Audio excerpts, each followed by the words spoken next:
preliminaries from just 2 days ago, and Russia had won 7-1. In that match, USA keeper Edward Kinney had suffered a nasty-looking injury and he still wasn't fit to play, so his deputy Logan Halliday had to step into the breach to face the Russians once again.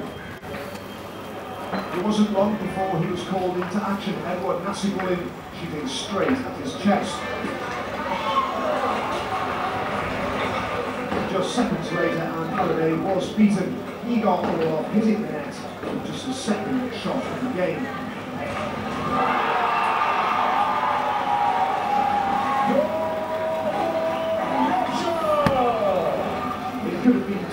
And there are people working down that hole, of course.